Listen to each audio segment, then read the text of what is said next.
sumber daya pangan kita selain beras banyak sekali.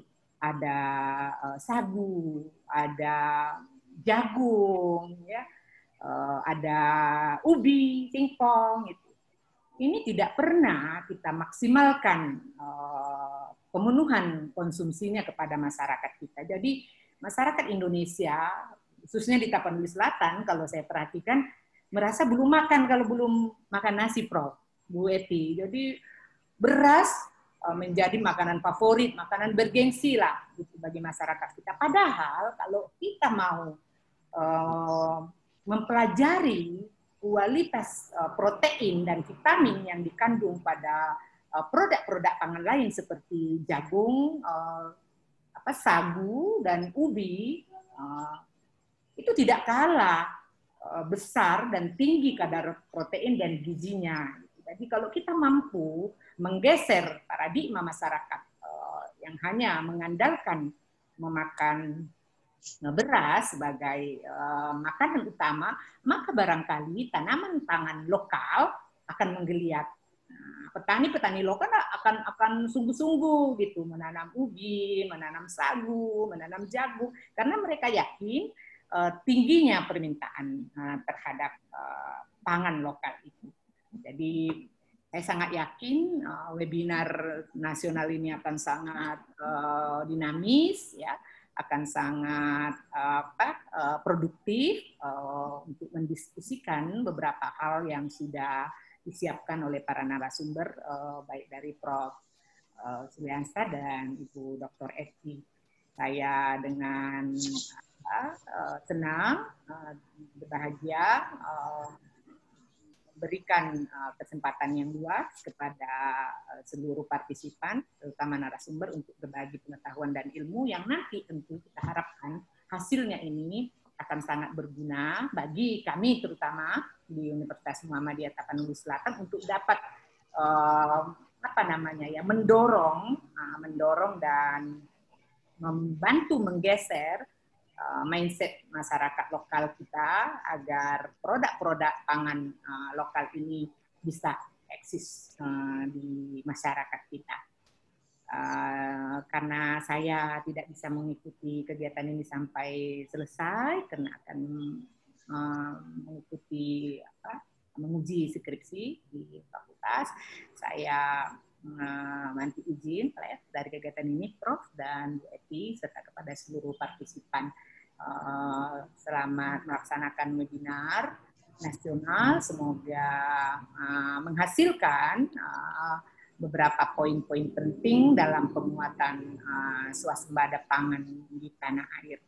Dengan mengucapkan Bismillahirrahmanirrahim, kegiatan webinar nasional Fakultas Pertanian Universitas Muhammadiyah Tapanuli Selatan saya nyatakan dibuka dengan resmi.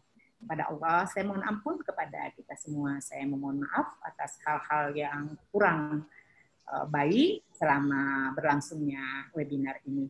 Billahi fi sabilil haq, astabiqul khairat, nasrum minallah wa fathun qarib, wa basyiril mu'minin.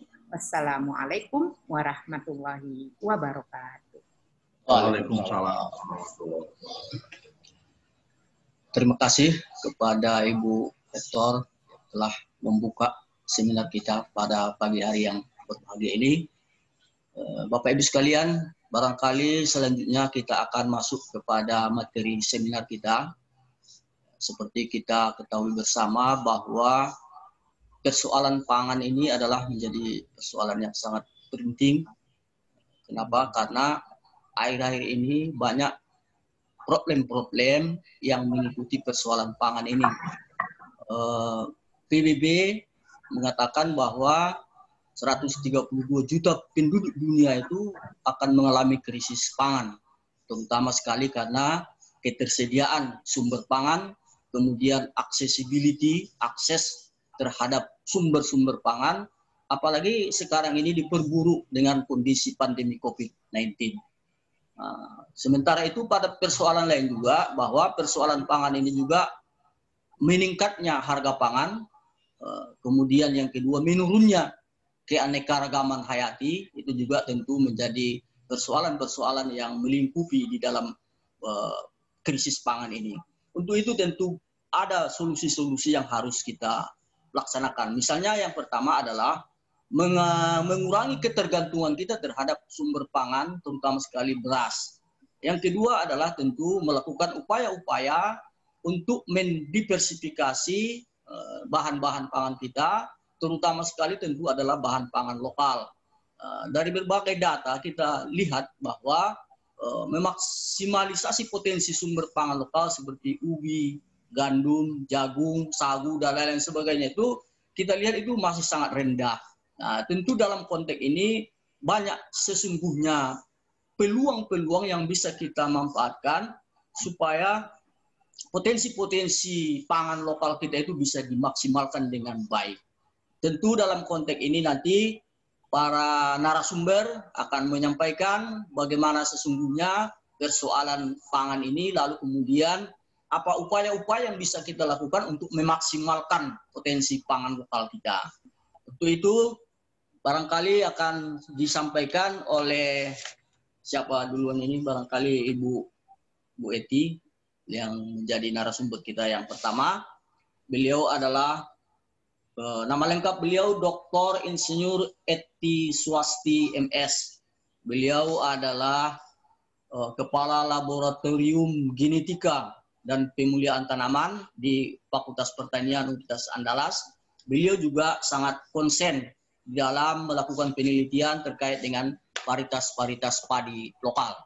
Barangkali demikian semacam pengantar kita untuk seminar ini. Dan tentu kepada narasumber kami persilakan untuk menyampaikan paparannya. Dipersilakan, Bu.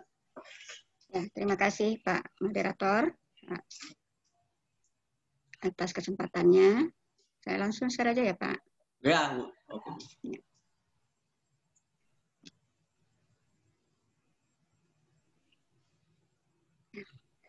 Bismillahirrahmanirrahim. Assalamualaikum warahmatullahi wabarakatuh. Waalaikumsalam. Nah, pertama tentu saya bersyukur kepada Allah Subhanahu wa Ta'ala yang telah memberi izin untuk bisa bergabung di room Zoom ini dalam rangka webinar nasional yang dilakukan oleh Universitas Muhammadiyah Tapanuli Selatan. Selanjutnya terima kasih yang setinggi-tingginya dan penghargaan saya sampaikan kepada Ibu Rektor, Ibu Muhsana Hasibuan. Hasibuan Ibu ya? Pasar Ibu, nggak kelihatan tadi. Dan juga Bapak Dekan Fakultas Pertanian, dan tentu juga panitia yang telah menginisiasi acara ini. Saya sampaikan terima kasih. Merupakan suatu kehormatan bagi saya bisa berpartisipasi dalam acara yang sangat penting ini, dan saya berharap semoga bermanfaat bagi kita semua. Amin. Menyinggung apa tadi dari Bu Rektor, sebenarnya kami sudah pernah dengan Pak Irfan Bu Rektor ke Tapanuli Selatan, ke Padang Sedepuan, mengikuti seminar Peripi 2011. Banyak juga kok Ibu yang mau dilihat di situ, terutama kita wisata ke kebun-kebun salak. Di situlah saya tahu itu banyaknya macam ragam rasa, aneka rasa dari salak. Malah ada yang rasa crispy. Tuh, bagus. Jadi kita pergi beberapa kebun. Itu baru tahu saya ada 32 macam rasa salak Padang Sedepuan itu. Jadi sekali lagi saya menyampaikan terima kasih sebanyak-banyaknya, setinggi-tingginya atas kesempatan ini.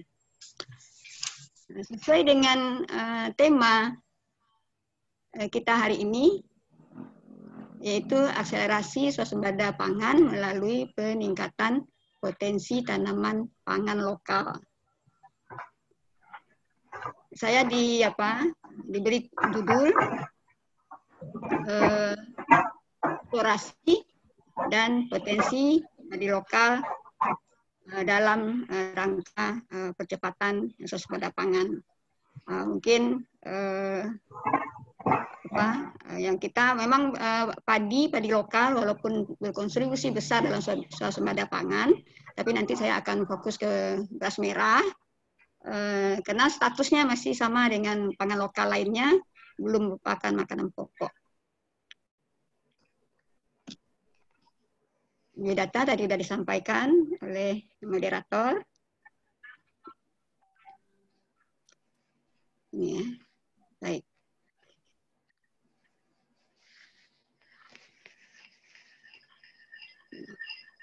Eksplorasi dan potensi padi lokal untuk akselerasi swasembada pangan. Saya dari Universitas Andalas. Sebenarnya reuni juga nih sebenarnya Ibu Rektor, karena banyak mahasiswa. Pernah itu satu rombongan ke UNAN, ada 10 orang, dan salah satunya ada mahasiswa bimbingan saya, mudah-mudahan ada di room ini.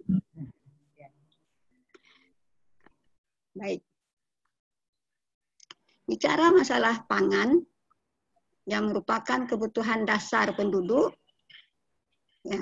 Jadi karena merupakan kebutuhan dasar penduduk, jadi harus menjadi perhatian yang harus diperhatikan untuk menjaga ketahanan pangan. Karena stabilitas ketahanan pangan sangat mempengaruhi stabilitas negara. Ya, banyak kita lihat contoh-contoh labilnya ketahanan pangan berdampak buruk, berdampak negatif terhadap kehidupan masyarakat. Jadi harus dipertahankan ketahanan pangan ini. Nah, kalau kita lihat ketahanan pangan ini mencakup sebenarnya kecukupan pangan, kemandirian pangan, dan kedaulatan pangan. Nah, kalau kecukupan pangan itu pemerintah wajib mencukupi pangan penduduk tanpa memperhatikan sumbernya. Jadi maksudnya bisa dari produksi dalam negeri maupun diimpor dari negara lain. Yang penting cukup. Ada anak bangsa yang tidak makan. Kemudian kemandirian pangan, ini negara wajib memberi makan setiap penduduk dari produksi dalam negeri. Jadi memang mandiri kita memproduksi pangan untuk mencukupi pangan penduduk. Walaupun kita dengar masih ada ekspor, impor, tapi itu dibatasi ya, tidak boleh lebih dari 20%. Dan sifatnya menjaga stok, menstabilkan harga. Kalau kedaulatan pangan itu lebih ke kebijakan. Jadi kita berdaulat dalam mengambil kebijakan pangan. Ya, tidak boleh diintervensi oleh pihak-pihak lain, apalagi dari negara lain dalam mengatur pangan kita, ya. Jadi kita mandiri dalam membuat kebijakan. Walaupun kenyataannya masih ada intervensi negara lain ya terhadap kebijakan kita seperti daging, ya, impor produk lainnya, banyak juga intervensi.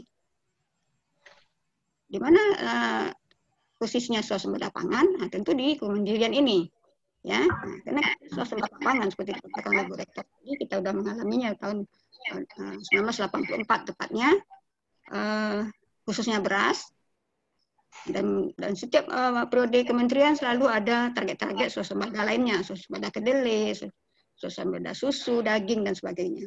Karena pangan itu tidak saja beras, tapi juga yang lainnya yang kita kenal dengan 9 bahan pokok pangan. Jadi untuk menjaga ketahanan pangan, tidak menimbulkan gejolak, tentu pemerintah berusaha selalu meningkatkan produksi pangan. Baik secara intensifikasi maupun secara ekstensifikasi. Nah, apalagi sekarang ini dengan adanya pandemi, pemerintah telah mencanangkan adanya wilayah yang kita kenal dengan food estate di Kalimantan, itu juga untuk menjaga ketahanan pangan kita. Nah, kalau kita lihat produksi ya, tahun ini sebenarnya sudah mencukupi, terutama tahun 2018 ya mencukupi sebenarnya, tapi dengan adanya kondisi sekarang ini yang berdampak kepada semua lini, dikhawatirkan terjadi kekurangan pangan, seperti juga disampaikan oleh Bapak Moderator tadi. PBB sendiri sudah mengatakan dampak dari krisis pangan setelah pandemi ini. Sehingga negara-negara lain sekarang menjaga pangannya, tidak mengekspor, hanya untuk kebutuhan dalam negeri dijaga. Jadi itulah kesempatan kita sekarang untuk meningkatkan produksi pangan.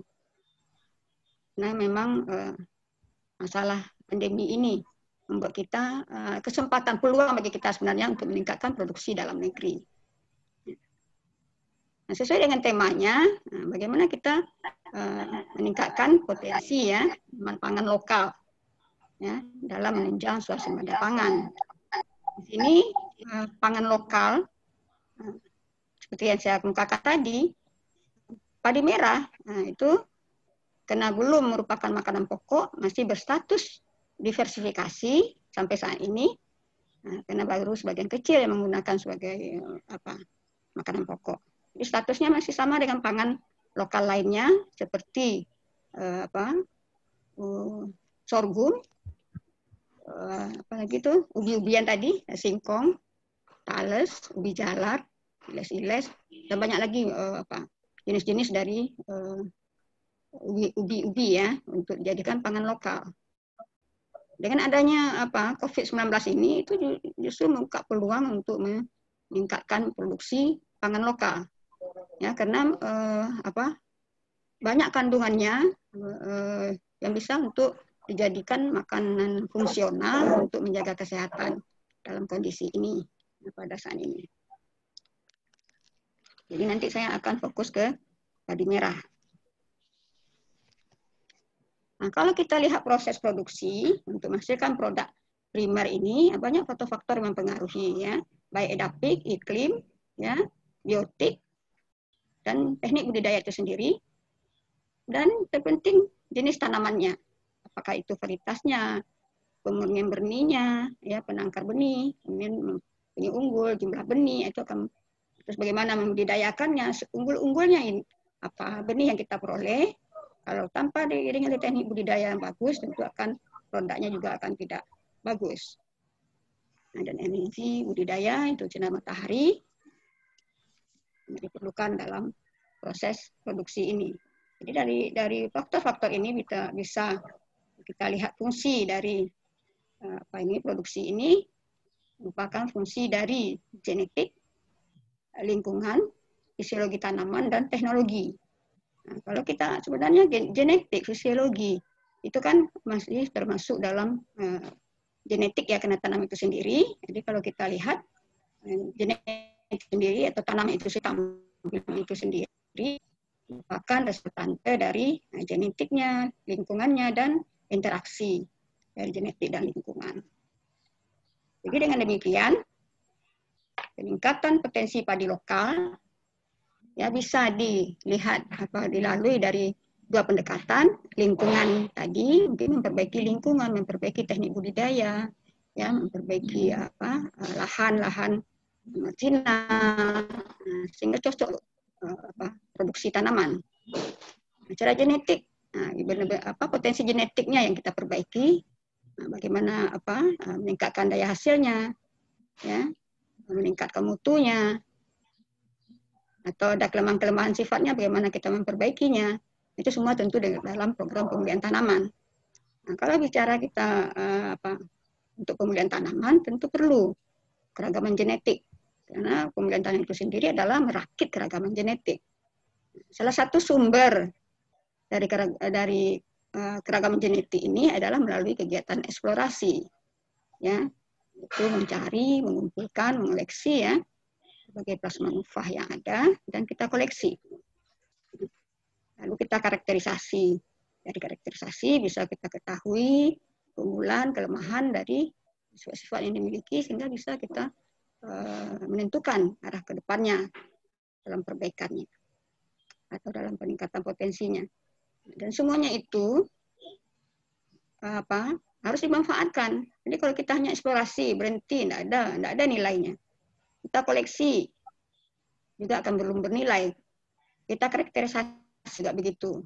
Kecuali hanya tampilan data dalam laporan atau di pustaka. Ya, tapi dari karakterisasi itu kita manfaatkan, ya, dari keunggulan dan kelemahannya. Manfaatkan itu bisa penelitian, bisa pengembangan, ya, sehingga dia bernilai baik sebagai nilai ekonomi, bioekonomi, ini lagi apa sekarang ya, bioekonomi, bioindustri, sebagai bermanfaat untuk biofarmaka, bioenergi. Jadi itu pendekatan dalam peningkatan potensi padi lokal. Nah, seperti yang dikatakan tadi, salah satu sumber keberadaan atau pengumpulan plasma nova adalah eksplorasi, ya. Bagaimana katakan moderator tadi, bagaimana kita bisa mencari, mendayakan sumber-sumber genetik yang ada. Nah, ini ditunjang oleh negara kita ini ya, karena beragam ya, baik topografinya, iklimnya ya. Indonesia sendiri, iklim kita dengan Sumatera dengan Jawa berbeda, apalagi dengan timur ya. Belum lagi topografinya, agroekologinya, sehingga itu akan menyimpan beragam sumber daya genetik, ya, termasuk padi lokal. Juga termasuk di di Sumatera Barat sendiri, kalau kita kerucutkan ke Sumatera Barat. Sumatera Barat juga memiliki ragam topografi yang sangat beragam ya. Juga akan memiliki sumber daya genetik yang sangat luas yang bisa dijadikan sebagai sumber gen atau plasma nova dalam perbaikan varietas ya yang sudah ada atau mengembangkan plasma nova yang kita temukan kalau memang sudah pantas untuk dikembangkan sebagai varietas. Semua itu akan menunjang pencapaian suasana pangan. Jadi bicara plasma nova, pentingnya plasma nova itu karena merupakan unit fungsional pewarisan sifat. Jadi kalau kita meningkatkan potensi genetik, kalau nggak ada unit fungsional yaitu gen, itu tidak akan berhasil program dalam peningkatan potensi genetik. Jadi sini saya bahan dari tumbuhan. Sebenarnya plasma nova ini bukan dari tumbuhan saja. Jadi ada plasma nova dari bakteri, hewan, ikan, ya, tanaman hutan dan sebagainya. Kemudian kalau kita bicara tadi ada pemanfaatan itu ya, inilah yang bisa membuat kita bagaimana hasil-hasil eksplorasi bisa dimanfaatkan dan nanti bernilai. Ya.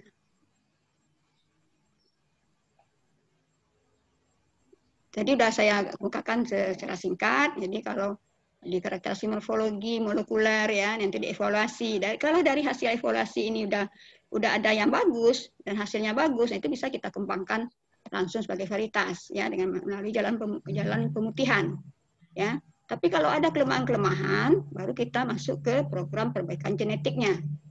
Bisa melalui hibridisasi, mutasi, rekayasa genetik ya. Nah, di mana yang lebih tepat kita memperbaikinya, program mana yang kita lakukan atau metode mana yang kita lakukan. Sehingga ini nanti juga akan dengan berbagai metode menghasilkan varietas baru dan bisa digunakan ya dari varietas baru masuk ke teknologi benih, penangkaran benih baru sampai ke user ya, bisa dijadikan komersial nantinya yang bisa mendatangkan ekonomi dan juga hasil-hasilnya untuk industri misalnya ya. Jadi ini eksplorasi kemana saja kita bereksplorasi untuk mengumpulkan sumber daya genetik. Jadi dari eksplorasi di Sumatera Barat ya itu sangat menakjubkan ya. Jadi ke Sumatera Barat juga masih menjaga kearifan lokalnya menggunakan varietas-varietas lokal yang memang unggul dari segi rasanya, enak gitu ya. Jadi masih banyak kita temukan. Walaupun ini bukan semua wilayah ya, tapi saya rasa sudah cukup mewakili ya. Ini saja dari 18, tidak semua wilayah kita kunjungi, karena memang eksplorasi ini membutuhkan waktu dan kerjaan yang harus terus-menerus sebenarnya. Sehingga dimanapun bisa kita temukan untuk memperkaya sumber daya genetik kita. Waktu eksplorasi pertama itu kita ada sampai 160, tapi yang baru kita karakterisasi 182. Cuman dari kalau kita lihat ya, terdiri dari padi gogo, padi sawah, padi ketan. Padi gogonya itu juga ada padi merah, padi putih ya.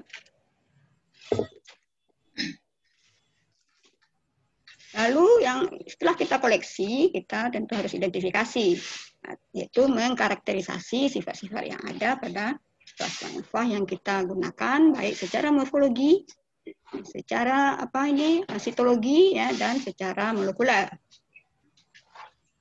Nah, kalau dari koleksi kita itu, inilah yang kita rentang karakter agronomi yang kita temukan, baik tinggi tanaman sampai 201. Nah, dulu waktu mengukur tingginya itu Pak Irfan nih, karena lebih tinggi, sama tinggi dengan Pak Irfan.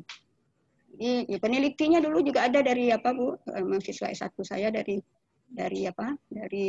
Padang Sidempuan, sampai minta tolong itu untuk mengukur tingginya karena dia nggak terlalu tinggi gitu. Nah, itulah sebenarnya genetik kita yang ada, ya, dari yang pendek sampai yang terpanjang daun, lebar daun, ya, ini luas semuanya kecuali lebar daun. Jadi dengan luasnya keragaman genetik ini berpotensi kita manfaatkan, ya, kita maksimalkan potensinya dalam produksi pangan dan untuk digunakan dalam program pemuliaan karena keragaman genetiknya yang sangat luas. Dan yang data-data yang kita peroleh, cut-off-nya, ya, ini salah contoh saja. Jadi bisa bikin buku yang sampai sekarang saya dengan Pak Irfan belum jadi juga katalog ini kita katalog di lokal ini, ya. Kita juga mencari kekerabatannya, melihat kemiripannya, baik dari sifat morfologi maupun sifat kualitatifnya. Dari sifat kualitatifnya juga sangat bervariasi. Baik morfologinya, molekulernya, ya, itu kalau 22 kelompok, ya. Nah, itulah potensi keberadaan yang bisa kita manfaatkan varietas-varietas lokal yang ada di Sumatera Barat. Dan saya yakin, dan sudah banyak kita lihat di publikasi maupun di seminar-seminar, hampir seluruh peneliti di setiap provinsi maupun di balai-balai penelitian mengeksplor berbagai plasma nova. Tidak terbatas pada padi, juga pada sayur-sayuran, buah-buahan, ya, ubi, bahkan tanaman tahunan. Itulah kekayaan kita yang harus kita jaga, ya. Kenapa beras merah? Nah, seperti yang saya katakan tadi, ini 1 dekade lebih ini sudah merupakan tren gaya hidup sehat dan diet. Walaupun belum merupakan makanan pokok, ya, masih makanan alternatif, sehingga dia masih dimasukkan dalam diversifikasi pangan yang statusnya sama dengan pangan lokal lainnya. Lebih gizi, fungsional, itu dia fortifikasi, itu memiliki kekayaan gizi, ya, yang dia miliki dia sendiri, berbeda dengan fortifikasi yang kita tambahkan ke pangan. Misalnya di kekurangan vitamin A kita tambahkan, kekurangan Zn kita tambahkan ke pangan atau ke susu, gitu, ya. Tapi kalau biofortifikasi memang tanam itu sendiri dan memiliki, kalau memang belum sesuai dengan standarnya, kita tingkatkan melalui berbagai program terutama pembiayaan ini. Ini keunggulannya, ya, di sini, ya. Di sini keunggulannya sebagai antioksidan dan IG-nya rendah, ya. Nah, sehingga cocok bagi orang yang diabetes, ya. Ini kalau kita rinci lagi, ya, manfaatnya untuk kesehatan, untuk orang dewasa, dan juga untuk bayi, ya. Nah, saya alhamdulillah cucu pertama saya rutin waktu bayi itu, dan alhamdulillah memang kecerdasan otak itu sangat berpengaruh, ya, untuk mengkonsumsi beras merah ini.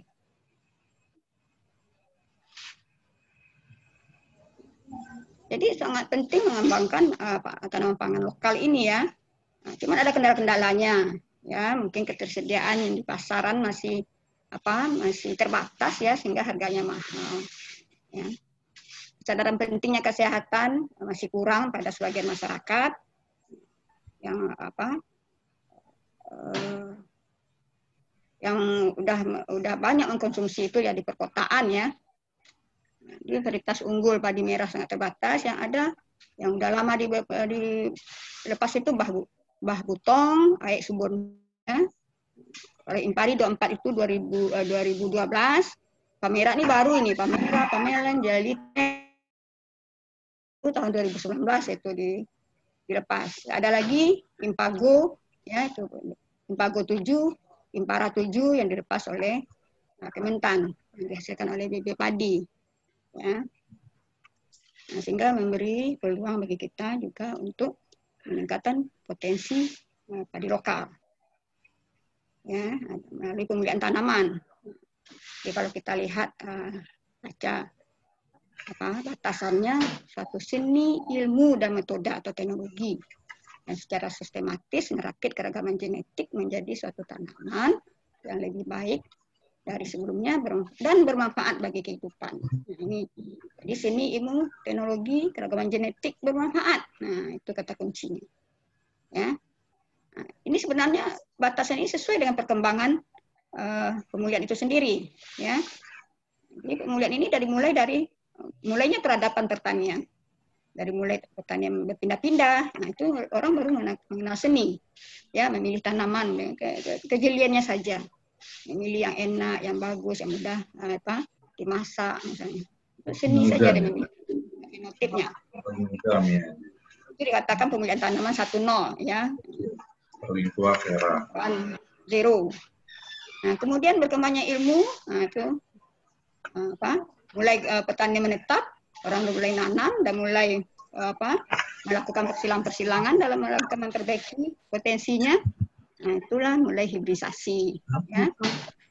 Kemudian pemulihan tanaman 3.0, nah itu udah mulai molekuler. Pemulihan tanaman 4.0 itu adalah rekayasa genetik. Masih masuk ke pemulihan tanaman. Katanya lagi nanti ada ke depannya pemulihan tanaman 5.0. Nah, itu memang pemulihan presisi breeding ya. Jadi kita edit lah istilahnya. Mungkin itu ada yang kita inginkan. Jadi saya kena memang lebih berfokus ke konvensional, jadi memang memilih yang hibridisasi ya, penggabungan karakter penting dari 2 tetua atau lebih, seleksinya menggunakan berbagai metode, bisa pedigree, recurrent selection. Dasar seleksinya informasi ragam genetik, observasi. Ragam genetik untuk sifat-sifat kuantitatif dan observasi untuk sifat-sifat kualitatif. Dari kisaran tadi secara umum semua padi ya, ini khusus yang padi merah, bagaimana potensinya dan apa yang harus kita perbaiki ya. Dari produksi dia 2,2 sampai 9,2. Jadi umur sedang sampai dalam, tinggi tanaman tinggi ya, proteinnya.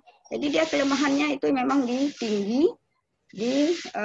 tinggi tanaman, umur ya, dan rata-rata memang hasilnya rendah ya, di bawah 4, di bawah 3, tapi ada 2 atau 3 genotip atau padi lokal ini yang produksinya ada 6 ton, ada 9 ton ya. Cuman itu kelemahannya. Nah, itulah yang akan kita perbaiki. Jadi kalau kita rinci lagi ya, kisaran-kisaran dari karakteristik padi merah Sumatera Barat ini, dari segi umur ya, dari sedang sampai dalam, dari produksi juga ya, dari ada yang tinggi ya. Yang tinggi ini kita ambil sebagai calon tetua ya. Nah, sehingga kita cukup memperbaiki apanya aja lagi, kelemahannya, tingginya, umurnya ya, dan ukuran bijinya juga. Kemudian mutu fisiknya juga bagus ya, BPK-nya, rendemen, beras pecah kulitnya, bentuk fair, walaupun tidak ada yang bagus, yang bagus itu di atas 80. Kemudian beras kepalanya premium ya, di atas 55, semuanya premium. Beras kepalanya juga bagus. Nah, kita masuk lagi ke apa yang menjadi keunggulannya, sentrate atau antosianin sebagai sumber antioksidan juga sangat beragam ya, dari rendah ya sampai tinggi. Nah, ini adanya di padi hitam. Padi hitam, di sini saya masuk ke padi merah karena memang karena dia sangat tinggi antosianinnya sehingga dia apa seperti hitam gitu ya. Jadi warna itu berbanding garis lurus dengan kandungan antosianin. Jadi semakin pucat warnanya semakin rendah antosianinnya. Konsentrasi protein juga rata-rata lebih tinggi dari biasa ya, dari padi biasa yang 7%. Cuma ada 2 yang rendah ya, yang seperti tadi ini, padi biasa. Seratnya sesuai SNI yaitu 3,5 kecuali kerajut ya. Kemudian pera, lebih banyak peranya sesuai dengan selera orang Sumatera Barat lah ya, yang suka berdarai nasinya.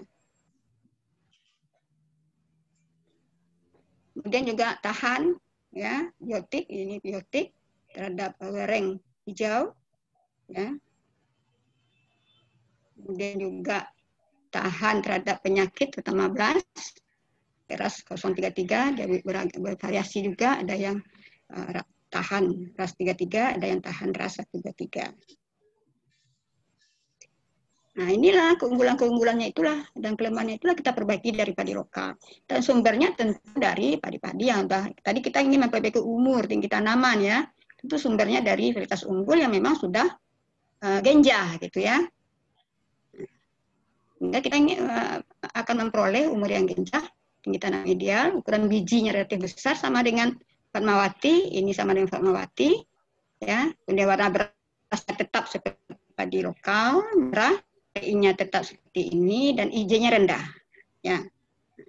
Jadi ini bagaimana kita menghasilkannya itu. Ini salah satu hasilnya. Ini tetuanya ya. Ini kita tanam waktu yang lama, ini udah mau panen, ini malah baru mau baru bunting ya. Jadi kalau dari data itu memang dia bisa memperpendek umur sampai 30 hari. Itu sangat beruntung ya.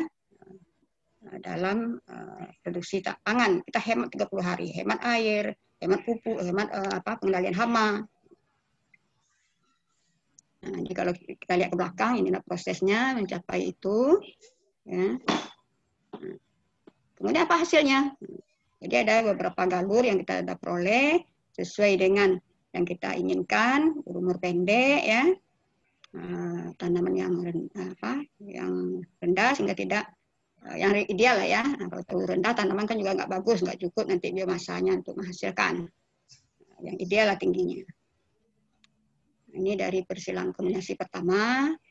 Ini kombinasi yang kedua juga begitu, ya. Dari segi butirnya juga udah bagus ya. Ini karena yang selukuk ini lebih besar dari kerajut ya, jadi sehingga memang dia lebih mendekati atau bahkan lebih dari Fatmawati misalnya. Dan yang penting lagi yang sangat menarik di sini setelah kita uji IG-nya memang rendah ya.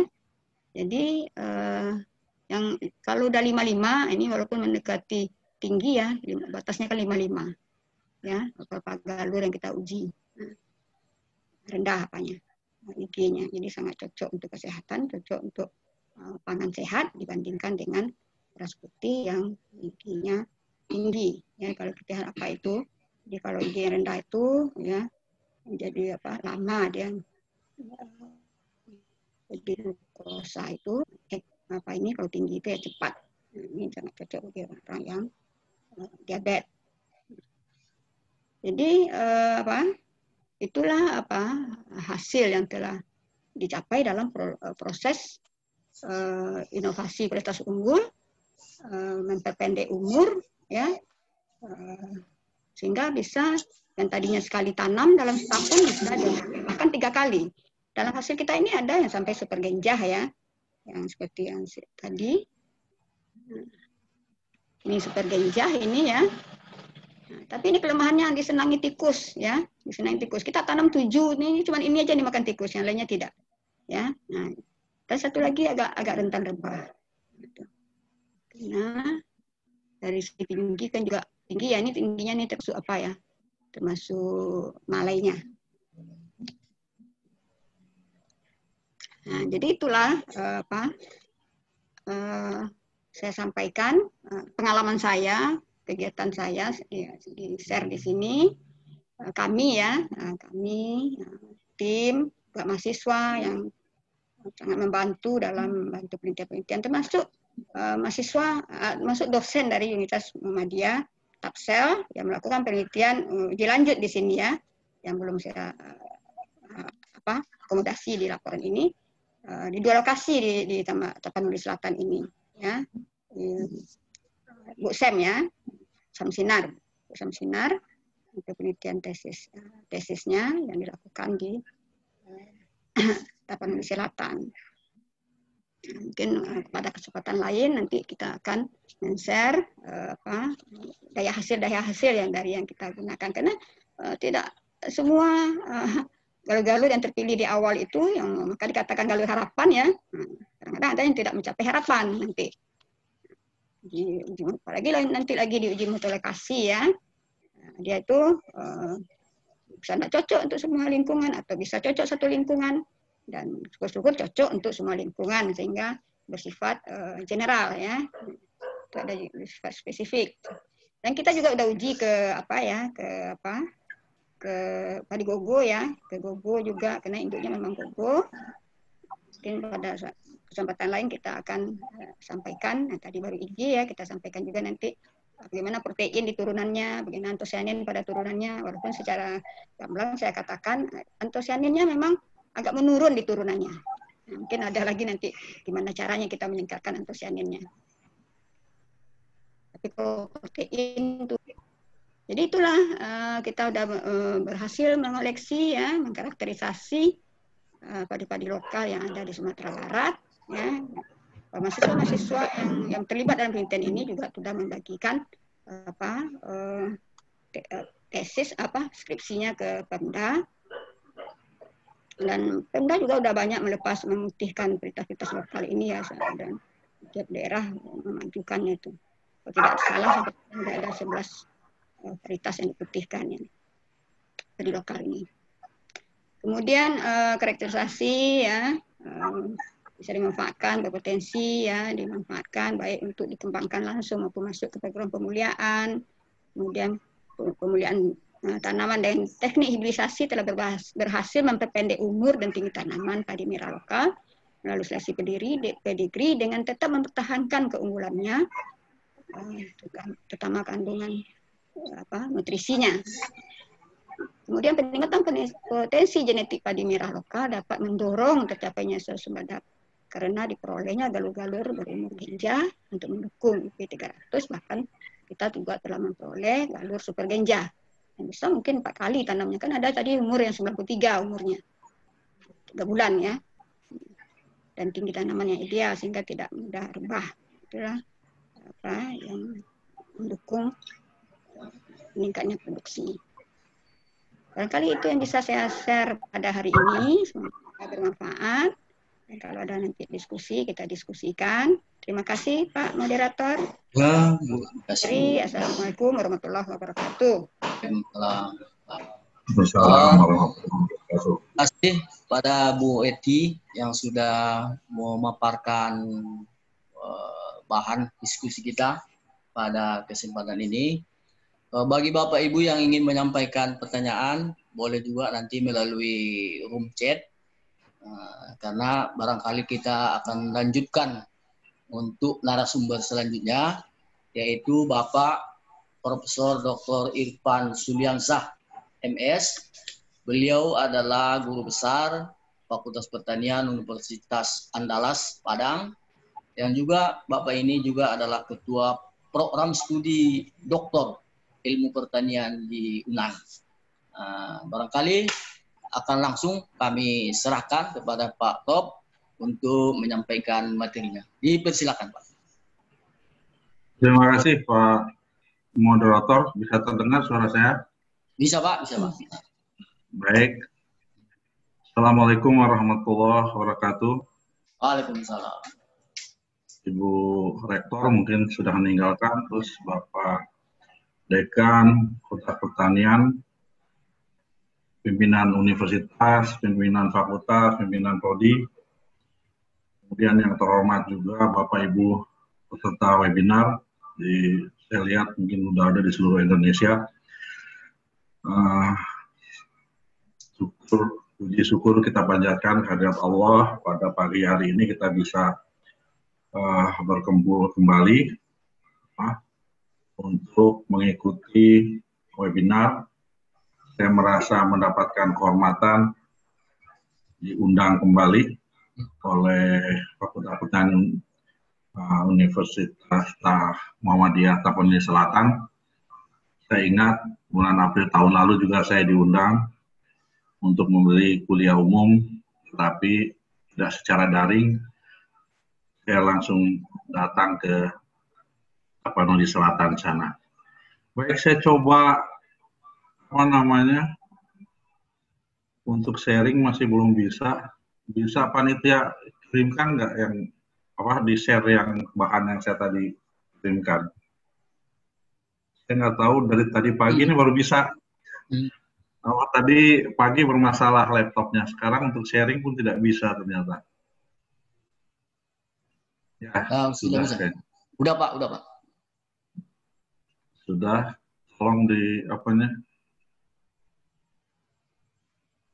Baik, Bapak Ibu yang saya hormati, peserta webinar, saya akan coba sedikit memaparkan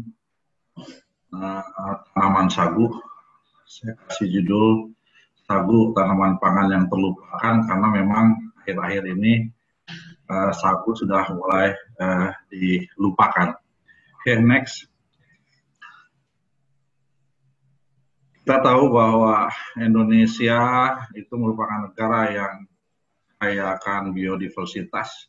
Berbagai jenis tanaman ada di negara kita dan potensi keanekaragaman tanaman pangan kita itu bisa kita lihat pada gambar berikut ini. Setidaknya ada 26 jenis tanaman kacangan, ada 40 tanaman bahan minuman, ada 75 jenis tanaman sumber lemak atau minyak, ada 77 jenis tanaman penghasil karbohidrat, 110 tanaman rempah atau bumbu, dan 389 jenis buah-buahan. Sangat kaya, Indonesia sangat kaya. Nah, dari gambar tersebut juga kita bisa lihat bahwa cukup banyak jenis tanaman penghasil karbohidrat di Indonesia. Jadi Bu Rektor juga sudah menyebutkan ada padi, ada jagung, sorghum, bijalar, sukun, singkong, dan sebagainya. Masuk adalah sagu. Next. Selanjutnya, sejarah panjang sudah membuktikan bahwa di Indonesia itu sudah terjadi, ini sering saya sampaikan, jadi transformasi pola makan yang sangat luar biasa, sangat luar biasa. Kenapa saya katakan sangat luar biasa? Karena sekitar tahun 50-an, 54 lah kurang lebih, itu beras itu hanya berkontribusi sekitar 45-45% saja, ya. Belum terlalu tinggi. Jadi beras berkontribusi sekitar 46 sebagai bahan pokok masyarakat, sebagai pangan pokok masyarakat Indonesia. Sisanya masih diisi oleh berbagai makanan lokal, ada singkong, ada jagung, ada ubi jalar, ada sagu, dan sebagainya. Namun, seiring berjalannya waktu, beras kian mendominasi pola makan penduduk Indonesia dan menggeser serta menggusur berbagai pangan lokal. Catat mulai 2010, 100% pangan pokok Indonesia, mulai 2010 itu 100% pakan pokok Indonesia hanya dipenuhi dari beras dan tepung terigu saja. Ya, saat ini beras sekitar 75% dan gandum sekitar 2%. Dan kita tahu 100% tepung terigu itu berasal dari impor. Ada dua grafik yang bisa dilihat pada slide ini. Kita lihat bahwa ada kecenderungan menurun dari tahun ke tahun konsumsi beras kita. Saat ini kurang lebih dari data BPS, masyarakat Indonesia mengkonsumsi sekitar 111,58 kg per kapita per tahun. Namun sebaliknya, kita lihat konsumsi gandum dari tahun ke tahun terus meningkat secara signifikan. Saat ini konsumsi gandum nasional sudah mencapai 26,38 kg per kapita per tahun. Mana bahan pokok yang lain? Yang lain masih ada, tapi tidak masuk statistik karena jumlahnya sangat kecil sekali. Nah, pertanyaannya adalah, apakah ada tanaman lokal kita yang memiliki potensi besar yang bisa dikembangkan sebagai bahan pangan untuk mencukupi kebutuhan pangan kita tanpa harus mengantungkan diri kepada impor? Terutama impor gandum yang semakin hari semakin besar dan telah menempatkan Indonesia sebagai negara pengimpor gandum terbesar di dunia. Next. Silakan selanjutnya. Jawabannya ada, yaitu sagu. Kemudian, kalau kita mendengar sagu, mungkin di benak kita, terutama yang berasal dari Indonesia bagian barat, terbarat, bayang tepung yang jika diberi air panas berubah menjadi seperti lem. Tapi untuk saudara-saudara kita di Indonesia bagian timur, karena sejak dulu sagu sudah menjadi makanan pokok sehari-hari, maka sudah cukup tersedia varian makanan yang berbasis sagu. Namun kini sagu perlahan mulai dilupakan. Masyarakat Indonesia Timur sendiri pun kian sedikit mengkonsumsi sagu sebagai makanan pokok mereka. Mungkin karena nasi dianggap lebih baik, lebih enak dibandingkan dengan sagu. Demikian pula kalau di Sumatera Barat, saudara-saudara kita yang di Kepulauan Mentawai, yang mulanya mengkonsumsi sagu dan talas, namun sekarang secara berangsur juga sudah berubah mengkonsumsi beras. Presentasi kali ini saya akan awali dengan satu pertanyaan, yaitu mengapa sagu? Next.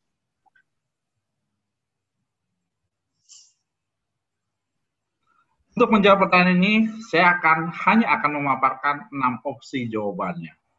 Yang pertama adalah karena luas lahannya, yang kedua karena produktivitasnya, ketiga karena dalam tanda petik bandel, keempat karena produk turunannya atau derivatifnya, kelima karena sehat, dan keenam karena nilai ekonominya.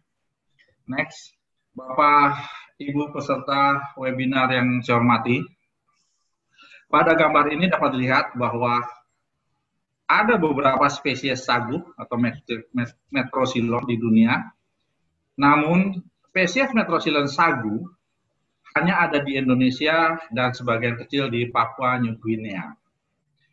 Tanaman ini merupakan tanaman tropis yang menyebar di dataran rendah Asia Tenggara dan Melanesia, letak di antara lintang 10 dan 10 lintang utara dan 10 lintang selatan hingga ketinggian 700 meter di atas permukaan laut. Nah, selebihnya spesies sagu lainnya itu hanya ada di beberapa negara kecil lainnya. Jadi kita lihat bahwa metrosilon sagu itu betul-betul distribusinya hanya ada di Indonesia dan sebagian kecil Papua New Guinea maksud saya. Oke, next. Nah, dikutip dari data Kementerian Koordinator Perekonomian, luas lahan sagu di dunia ini mencapai sekitar 6,5 juta hektar. Dan dari luasan tersebut, sebanyak sekitar 5,6 juta hektar sagu ada di Indonesia. Artinya, lebih dari 80% lahan sagu dunia itu ada di Indonesia. Ini sangat luar biasa. Dan sebagian besar luas areal sagu di Indonesia berada di Papua. Jadi sekitar 5 juta hektar ada di Papua. Nah, kita bisa lihat distribusinya di Maluku ada sekitar 60.000, di Sulawesi ada 30.000, Kalimantan 20.000 dan sebagainya. Yang terluas adalah di Papua sekitar 4,7 juta hektar. Ya. Next.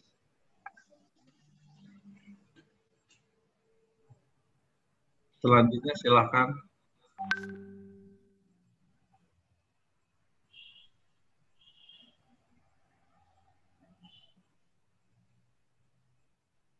Jadi seperti saya tadi sampaikan bahwa di Indonesia tanaman sagu itu menyebar hampir di seluruh wilayah. Ya, yang paling banyak adalah di Papua Barat dan Papua dengan luas masing-masing sekitar 510.000 hektar dan 4,8 juta hektar. Nah, dengan lahan sagu yang sedemikian luas, seharusnya kita tidak mesti khawatir dengan ketahanan pangan. Bahkan semestinya kita sudah berdaulat pangan sejak dulu, seperti mungkin tadi disampaikan Bu Denti. Jadi kita sebenarnya tidak perlu ketakutan dengan kedaulatan pangan karena kita punya tanaman yang sangat luar biasa yang memang hanya bisa dikatakan dimiliki oleh bangsa Indonesia. Next berikutnya.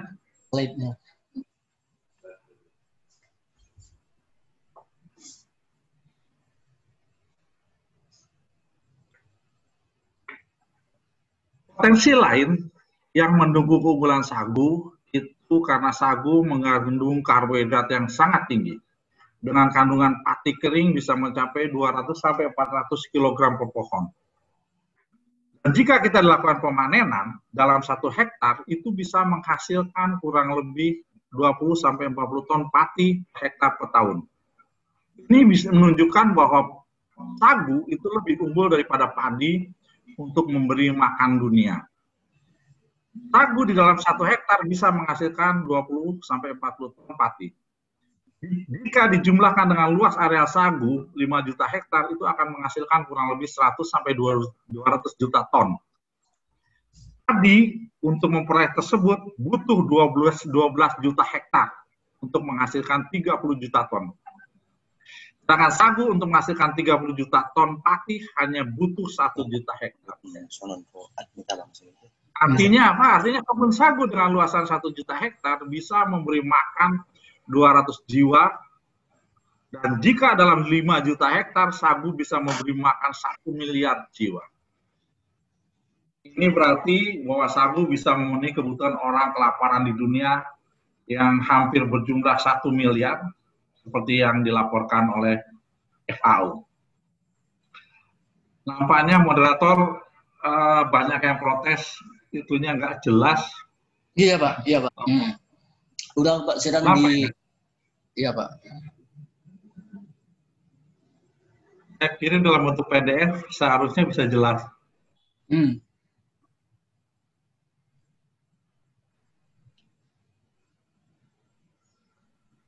Bisa jelas Pak? Banyak. Sudah agak lebih jelas dari tadi. Oke, next silakan. Nah, ini gambar menunjukkan salah satu sagu yang sangat besar, sagu jenis, karena sagu di Indonesia, saya sudah pernah melakukan eksplorasi sagu di Sumatera Barat, jenisnya cukup banyak. Ya. Itu baru di Sumatera Barat yang bukan sentranya. Bayangkan kalau yang sentranya yang ada di Papua itu pasti jenisnya juga jauh lebih banyak lagi.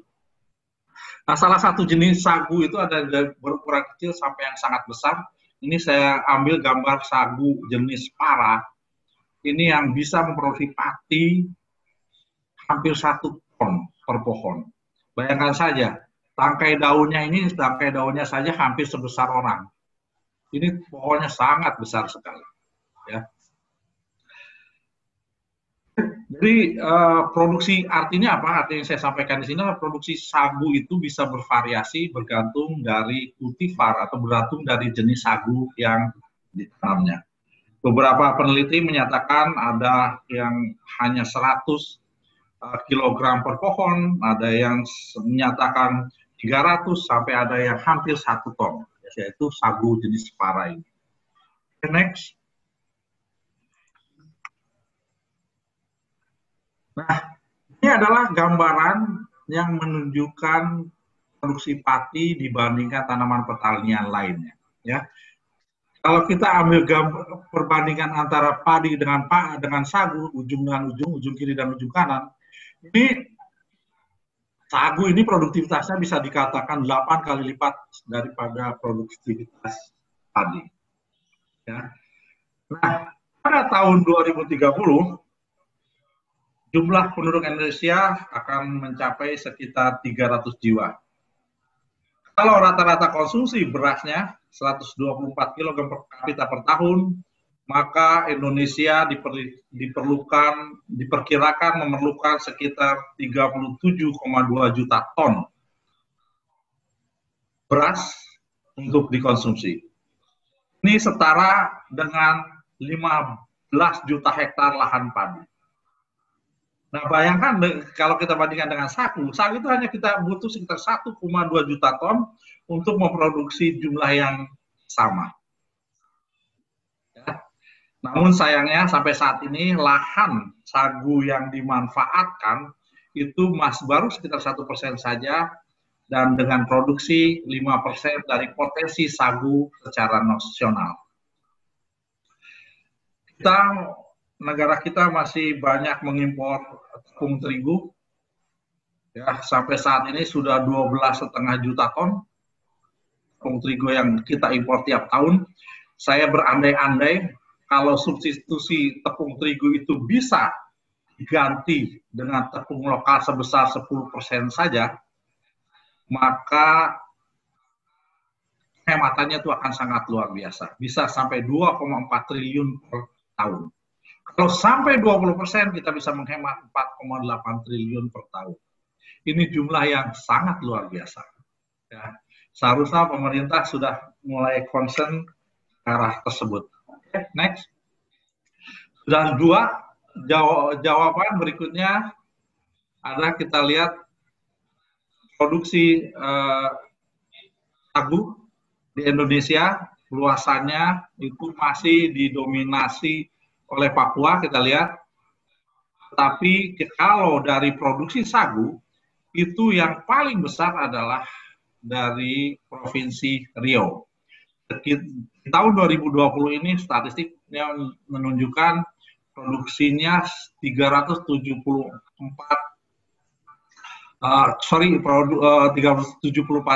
hektar, ya, sangat luas. Yang lainnya masih belum. Oke.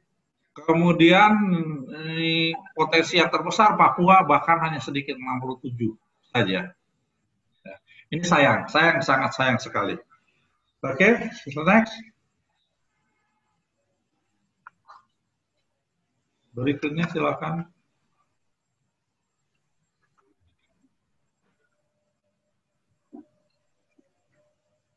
Baik, Bapak Ibu yang peserta webinar yang saya hormati, ya. Apa kelebihan tanaman sagu dibandingkan tanaman yang lain? Saya katakan tanaman sagu adalah tanaman bandel. Kenapa saya katakan tanaman bandel? Karena dia adalah tanaman yang bisa tumbuh di mana tanaman atau komunitas lain tidak mau tumbuh. Tanaman sagu dapat tumbuh dengan baik di berbagai kondisi lahan. Daerah rawa-rawa yang berair, tanaman tidak mampu tumbuh, sagu bisa tumbuh. Rawa yang bergambut, tanaman tidak mampu tumbuh, sagu bisa tumbuh. Di sepanjang aliran sungai bisa tumbuh, di sekitar sumber air dan hutan rawa yang asal kadar garamnya tidak terlalu tinggi, sagu bisa tumbuh. Apalagi juga demikian di daerah tanah yang kering atau tanah mineral, sagu juga bisa tumbuh. Artinya kita sebenarnya tidak perlu khawatir dengan lahan sagu, karena lahan sagu itu tidak akan menggeser lahan yang lain. Next, kita lihat pada gambar berikut bahwa tanaman sagu itu saat ini juga digunakan untuk membantu restorasi gambut. Ya. Ada sekitar 2,5 juta hektar lahan gambut yang di Indonesia rusak karena kebakaran hutan dan lahan. Ya. Nah, tanaman sagu itu saat ini menjadi tanaman andalan untuk membantu restorasi lahan gambut, karena seperti tadi saya sebutkan, tanaman ini sangat baik atau bisa baik tumbuh di lahan yang terkena air, sehingga cocok bila ditanam di lahan gambut. Nah, selanjutnya bagaimana pemanfaatan sagu? Ini adalah gambar yang menunjukkan bahwa produk derivatif dari tanaman sagu itu sangat banyak sekali. Jadi kita bisa lihat bahwa produk turunan sagu ada glukosa, ada dextrin, ada protein sel tunggal, bubur kayu, dan ampas. Pemanfaatan pati sagu juga bisa dijadikan untuk beras analog, untuk industri makanan, dan bahan baku industri. Kemudian glukosa bisa dihasilkan oleh pemanfaatan pati dan juga bisa dimanfaatkan untuk diubah menjadi etanol dan fruktosa dalam industri makanan dan minuman. Selain itu, glukosa juga dapat dijadikan asap organik untuk industri kimia, farmasi, dan energi. Sagu juga bisa dimanfaatkan untuk menjadi dextrin yang manfaatnya dalam industri kayu, kosmetik, farmasi, pestisida, dan lainnya. Protein sel tunggal juga bisa dihasilkan oleh sagu untuk industri makanan. Selanjutnya, pemanfaatan sagu berupa bubur kayu dan ampas masing-masing bisa dimanfaatkan untuk industri kertas, bahan bakar, dan pembuatan pupuk, biogas, serta industri makanan ternak. Dan akhir-akhir ini juga beberapa penelitian lebih lanjut, sagu bisa digunakan sebagai kemasan yang ramah lingkungan atau dibuat bioplastik. Next. Ini beberapa pemanfaatan sagu yang bisa digunakan untuk bahan pangan. Kita kenal yang terkenal makanan pokok papeda oleh saudara-saudara kita di Indonesia Timur. Juga digunakan untuk makanan ringan, bakso, pempek, cendol, dodol, dan lain-lain. Ada juga kue tradisional. Kita bisa lihat, silakan Bapak Ibu bisa lihat di YouTube.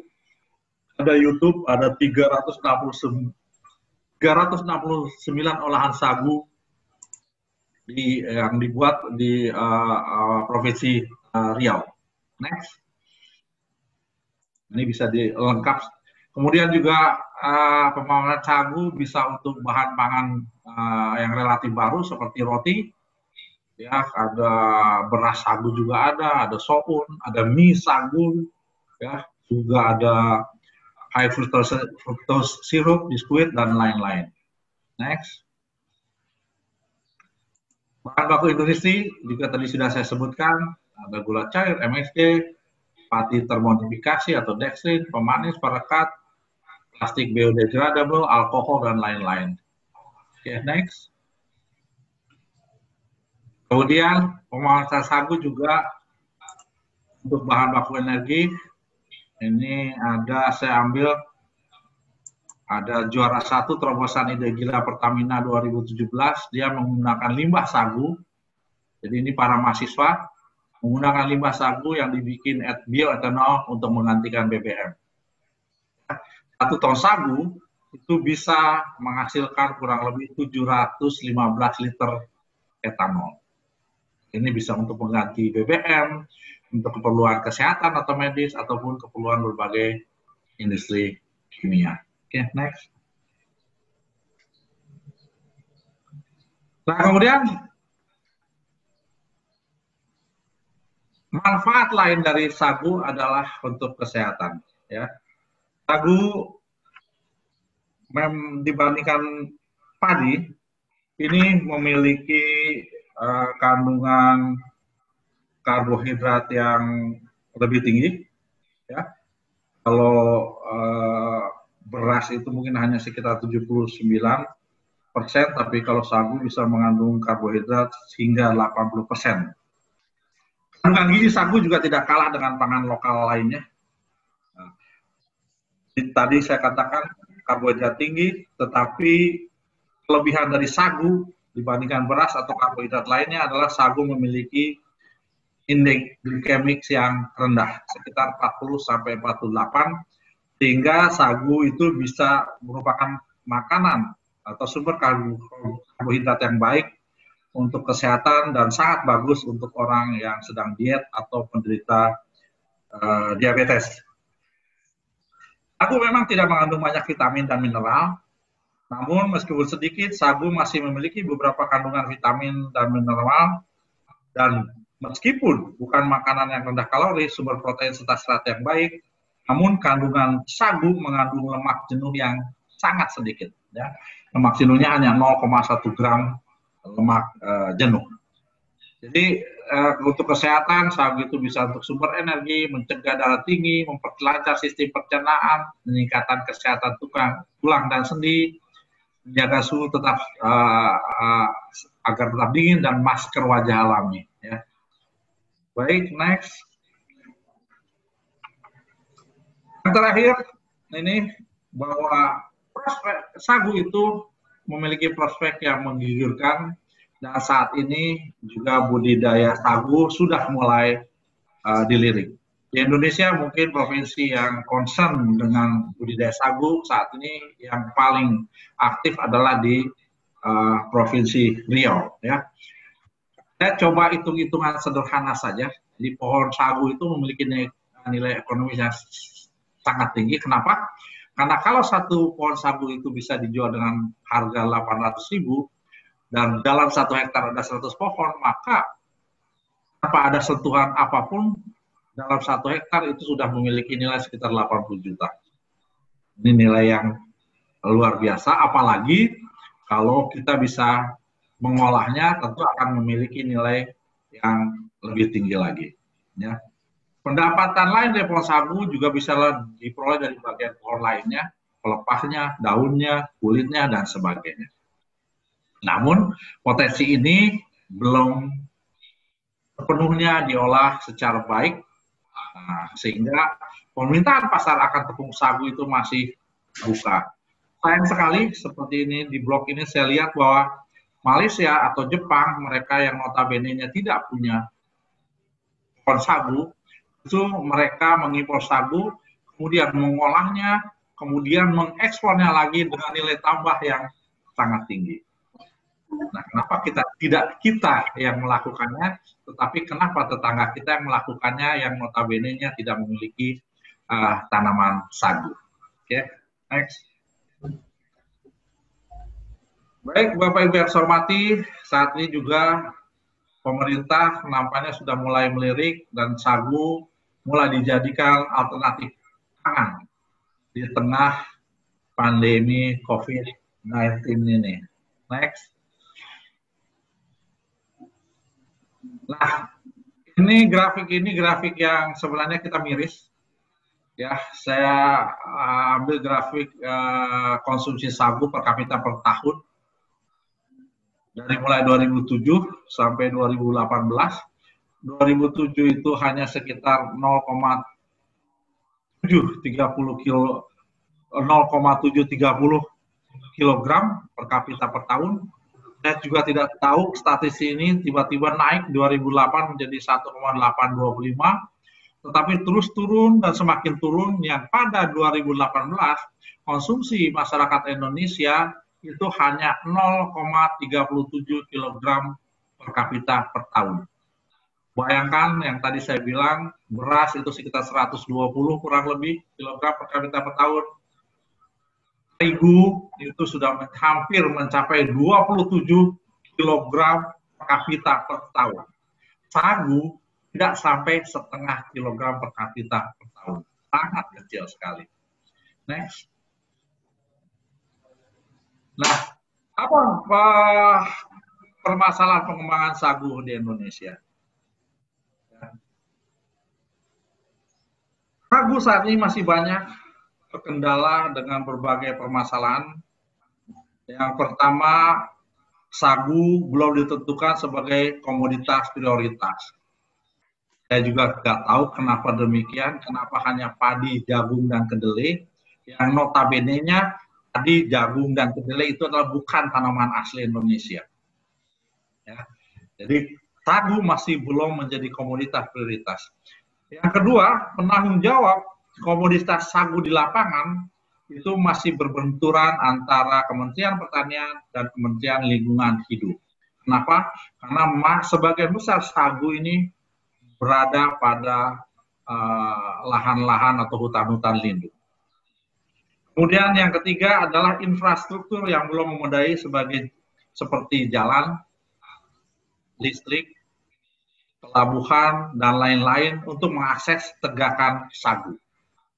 Jadi semua saat ini masih dilakukan secara manual.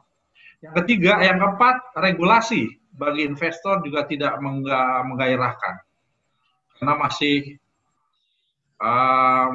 ada apa namanya ya,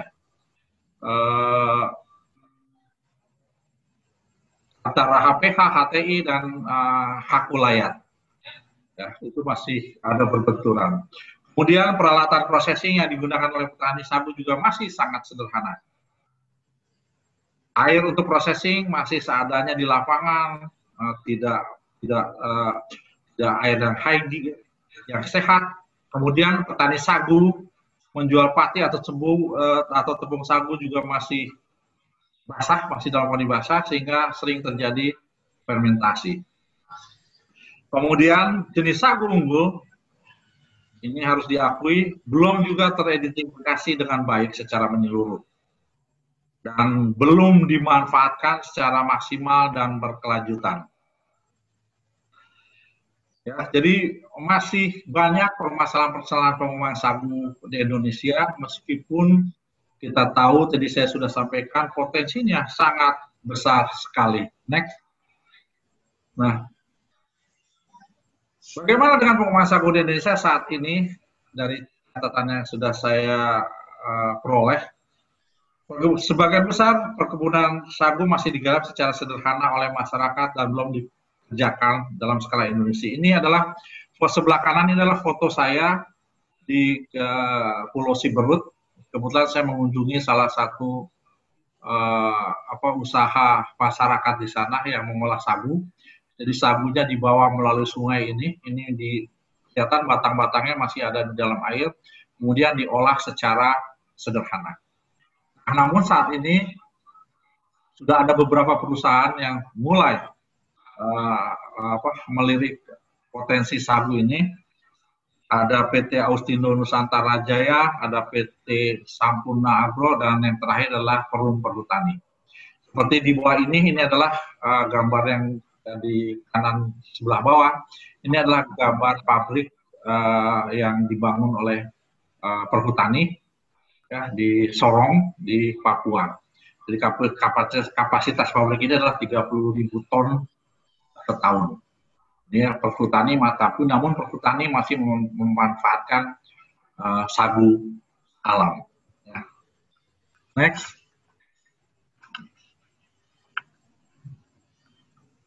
Baik, Bapak Ibu yang saya hormati, sebagai penutup bahwa sagu itu memiliki potensi yang sangat besar dan perlu diperhatikan. Swasembada pangan, gula ataupun energi, dan pemenuhan pangan bagi orang kelaparan di dunia mampu diwujudkan oleh Indonesia dengan tanaman sagunya apabila potensi sagu itu dimanfaatkan dengan baik.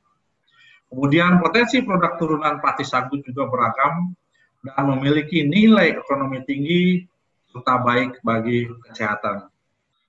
Produksi pati sagu di Indonesia paling tinggi di dunia dan perlu manajemen pengelolaan hutan atau kebun untuk keberlanjutan panennya, karena kita tidak mungkin hanya memanen sagu di alam saja. Sehingga dalam hal ini kita selalu perlu dukungan pemerintah terhadap sagu, mulai dari regulasi, mulai dari on-farm ataupun off-farm. Sagu itu bisa menjadi bagian pengembangan pangan lokal sebagai sistem pangan nasional yang berkelanjutan. Next. Baik, Bapak Ibu peserta webinar yang saya hormati, itu yang bisa saya sampaikan berkaitan dengan potensi sagu yang sebenarnya sangat luar biasa. Sangat luar biasa. Kenapa tidak? 80% lebih sagu di dunia ada di Indonesia. Dengan tidak ada satupun produktivitas tanaman penghasil karbohidrat yang bisa mengalahkan tanaman sagu. Tapi kenapa? Ya, sekali lagi kenapa potensi yang sangat besar itu kok makin hari makin dilupakan. Lagi terima kasih. Ini adalah foto terakhir saya ke Fakultas Pertanian di seminar pertanian bulan April tahun 2019. Di sebelah kanan saya ada Pak Dekan dan di sebelah kiri saya ada yang sangat gagah Pak Ferry. Keduanya dosen dari Fakultas Pertanian. Terima kasih. Assalamualaikum warahmatullahi wabarakatuh. Waalaikumsalam warahmatullahi wabarakatuh. Terima kasih Pak Prof yang sudah menyampaikan paparannya. Pertama tadi Bu Eti, beliau menyampaikan bahwa beras merah itu adalah menjadi salah satu alternatif bagi pemenuhan sumber pangan kita dan tidak lagi hanya sekedar menjadi diversifikasi. Kemudian Pak Prof Irfan juga menyatakan bahwa tanaman sagu juga bisa dijadikan sebagai tanaman pangan alternatif. Kenapa? Karena tanaman sagu sesungguhnya juga memiliki potensi, memiliki kelebihan-kelebihan jika dibanding dengan sumber-sumber bahan pangan yang lain. Apalagi sagu, kata Pak Prof, adalah sebuah tanaman asli Indonesia. Kenapa tidak kita kembangkan lebih jauh, lebih maksimal lagi sehingga bisa menjadi salah satu sumber makanan utama kita. Untuk itulah Bapak Ibu sekalian peserta seminar yang kami hormati, barangkali ada pertanyaan-pertanyaan yang ingin disampaikan kepada Bu Eti juga ataupun Pak Prof. Kami berikan kesempatan kepada Bapak Ibu sekalian. Barangkali untuk termin pertama kita berikan kesempatan untuk 3 orang penanya. Kepada Bapak Ibu yang ingin menyampaikan pertanyaan, kami persilakan. Ada Pak Sularno, barangkali dari Universitas Muhammadiyah Jakarta. Kepada Pak Sularno, kami persilakan.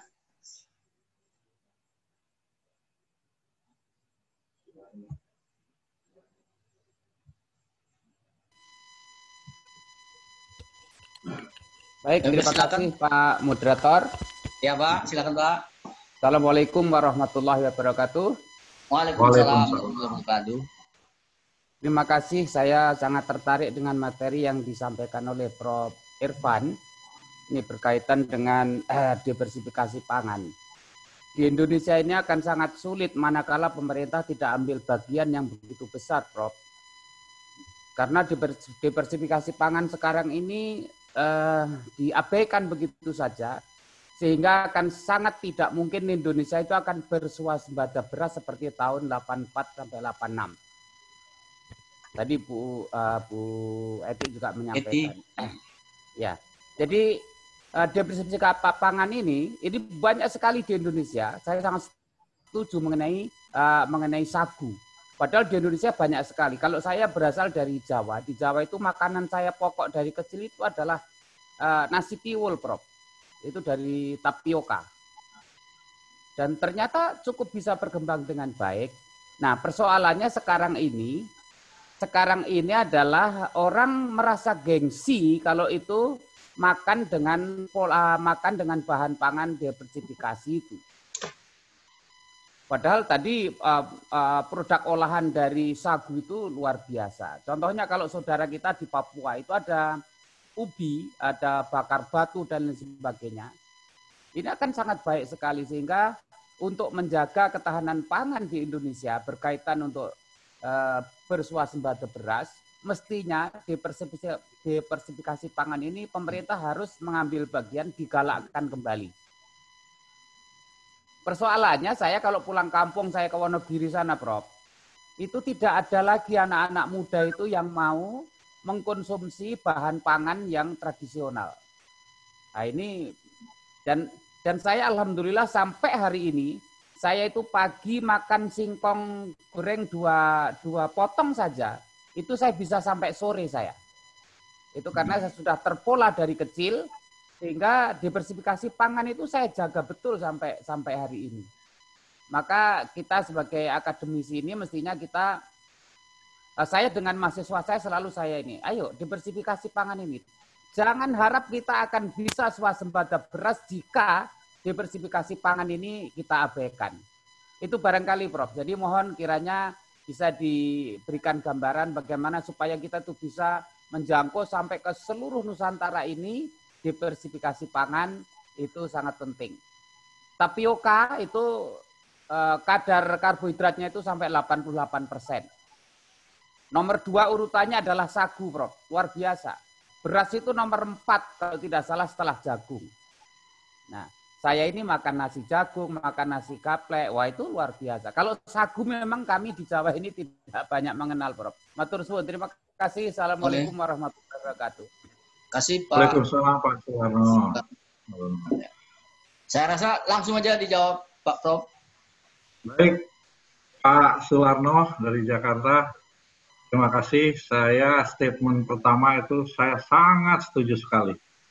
Wah, kalau pemerintah tidak ambil bagian, maka diversifikasi pangan tidak akan bisa tercapai. Itu pasti Pak Suwarno. Saya sangat setuju sekali.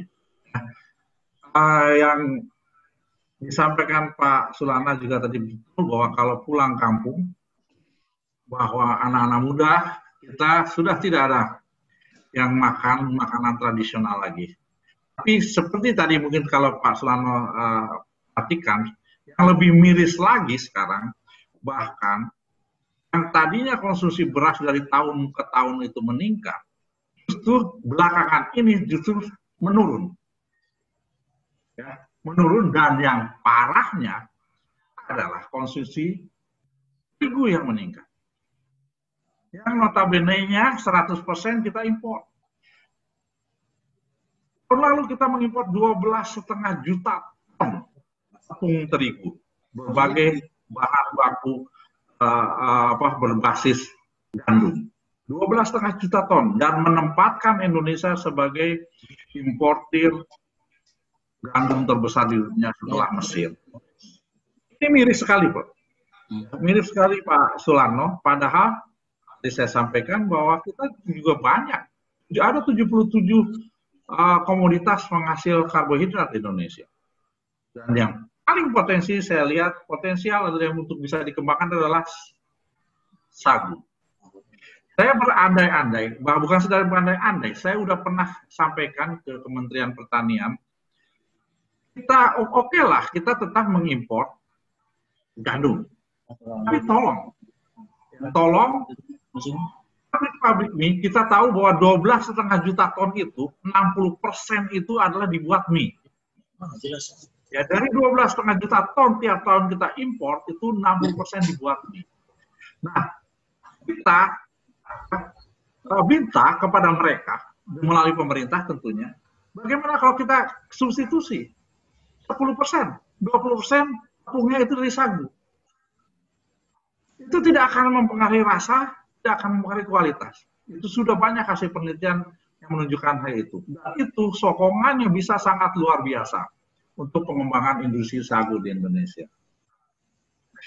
Jadi ini kalau lihat sejarahnya Pak Sularno dari Jawa, bahwa sebenarnya kalau Pak Sularno pernah ke Borobudur, ke Candi Borobudur, salah satu tanaman yang ada di Candi Borobudur itu adalah sagu. Ya, sebenarnya dari dulu masyarakat Indonesia udah tahu pentingnya tanaman sagu, artinya seperti itu mestinya. Sejarah mengatakan demikian.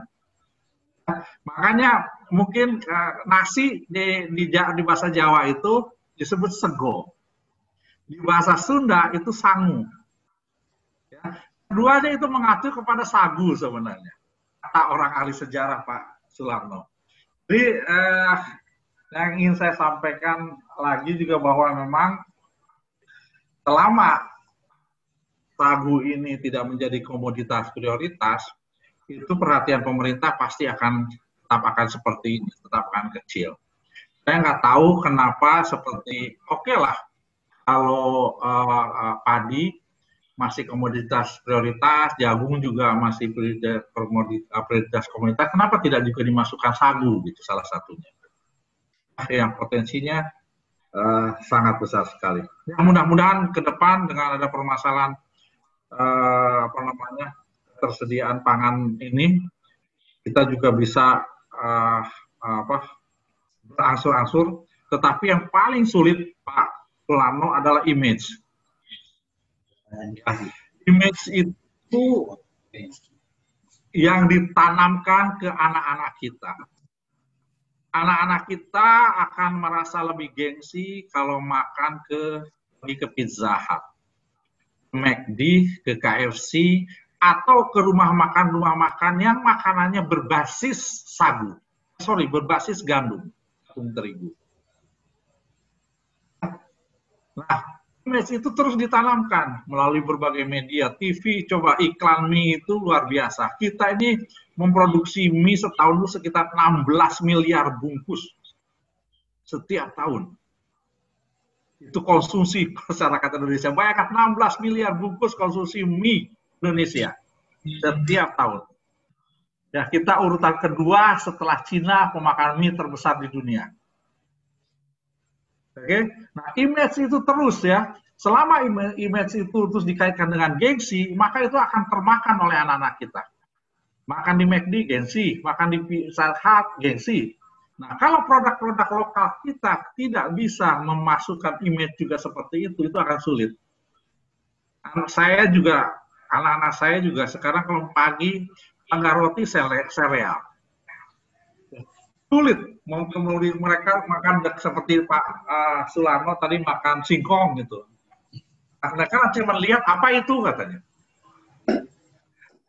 Jadi ini memang PR untuk kita bersama, jadi untuk anak-anak didik kita mulai menanamkan bahwa diversifikasi itu sangat penting sekali dan upayakan untuk kita mengkonsumsi pangan yang betul-betul pangan lokal kita.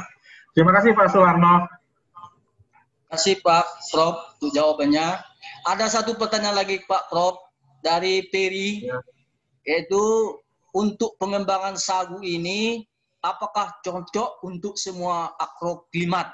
Karena kita lihat selama ini lebih dominan di daerah rawa. Nah, itu pertanyaannya Pak Prof. Silakan dijelaskan. Baik, terima kasih Pak Ferry. Tadi mungkin sebenarnya sudah saya sampaikan bahwa sagu itu, makanya di butir yang kedua itu saya bilang, di butir ketiga sagu itu tanaman bandel. Di mana tanaman lain tidak bisa tumbuh, dia bisa tumbuh. Dari mulai tanah yang sangat berair, tanah rawa, tanah gambut, sampai tanah mineral, sagu bisa tumbuh. Yang tidak bisa memang kalau sagu ditanam di ketinggian mungkin 1000 meter di atas permukaan laut, hanya itu. Ya, kita temuin sagu ada hanya sekitar 700, paling tinggi 700 meter di atas permukaan laut. Selebihnya, mau di jenis tanah apapun, mau di iklim apapun, kita lihat. Sumatera Barat dari mulai Aceh sampai ke Papua itu kan beragam agroekologisnya. Sangat beragam. Sagu tetap ada. Sagu tetap ada. Cuma kita kan belum ada yang mengidentifikasi sagu ini cocoknya di mana, sagu itu lebih cocok di mana, produktivitas yang tertinggi sagu apa. Tidak. Bahkan untuk hal-hal yang kecil seperti pembibitan sagu itu baru sangat sedikit sekali. Nah, ini saya juga menghimbau ke kawan-kawan dosen bahwa upayakan di dalam mata kuliah tanaman pangan itu memasukkan tanaman sagu, karena beberapa saya tanya di beberapa perguruan tinggi di Fakultas Pertanian itu tidak mengajarkan sagu sama sekali. Mudah-mudahan di Fakultas Pertanian Tapanuli Selatan ini bahwa dia juga mengajarkan. Kalau tidak, saya kirim nanti bahan-bahan punya saya semua. Saya lengkap bahan sagu saya. Karena banyak sekali, terus terang nih kita harus akui, banyak sagu itu tidak diajarkan di Fakultas Pertanian. Gitu. Justru yang diajarkan ubi jalar, singkong, gitu kan, ada gandum yang notabene-nya bukan tanaman lokal kita. Ya. Oke, Pak. Tuh, Pak Ferry, jadi bisa ditanam di mana saja, jangan khawatir. Ya, makasih Pak Prof. Barangkali satu orang penanya lagi, yaitu kami persilakan kepada Pak Abdul Hadi dari BPP Sukajaya. Nah, kepada Pak Abdul Hadi, dipersilakan Pak.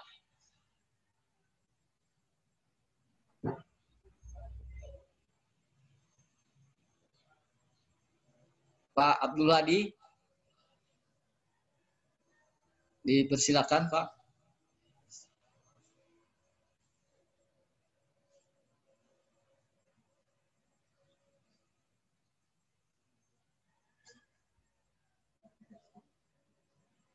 Baiklah Pak, tidak ada respon kayaknya dari Pak Abdul Hadi.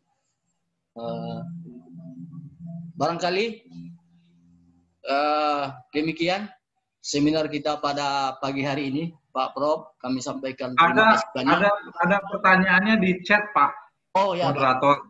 Oh ya Pak. Jadi pertanyaannya jika dibandingkan antara masa tanam hingga panen sagu, apakah akan sebanding dengan hasil produksinya untuk dijadikan sumber pangan baru? Jadi memang ini jeli sekali. Memang betul bahwa sagu itu, tanaman sagu baru bisa dipanen umurnya sekitar 8 tahun. Tapi kita perlu ingat bahwa sagu itu bukan tanaman tunggal ya, seperti halnya jagung. Dia punya anakan. Jadi panen pertama memang betul pada umur 8 tahun, tapi berikutnya anakan-anakannya itu tidak akan lama lagi. Jadi kita tidak bisa membandingkan seperti sama-sama nanam sagu, satu nanam sagu dengan nanam padi. Tentu ya padi 3 bulan sudah panen. Tapi kan tidak seperti itu. Bahwa dia anak-anakannya itu bisa selang-selang beberapa bulan, kemudian dia sudah bisa panen lagi. Itu mungkin. Terima kasih Pak Moderator. Oke Pak Prof, terima kasih. Barangkali Bapak Ibu sekalian, karena ada lagi yang ingin menyampaikan pertanyaan, maka dengan demikian webinar kita pada pagi hari ini, barangkali kesimpulan yang ingin kita sampaikan adalah pertama bahwa untuk mengembangkan sumber pangan lokal kita harus ada kebijakan harus didukung oleh kebijakan pemerintah. Kemudian yang kedua harus mampu merubah image gengsi terhadap sumber-sumber pangan lokal kita, dan juga itu harus kita hapus. Barangkali Bapak Ibu sekalian, demikian dari saya selaku moderator. Saya menyampaikan maaf apabila dalam membawa acara ini ada kekurangan saya. Sebelumnya, sebelum kita tutup, kita dengarkan dulu penutupan seminar oleh Bapak Dekan Fakultas Pertanian Universitas Muhammadiyah Tapanuli Selatan, yaitu Pak Mukhlis Hasibuan. Pada Pak Mukhlis, barangkali kami persilakan untuk menutup seminar ini.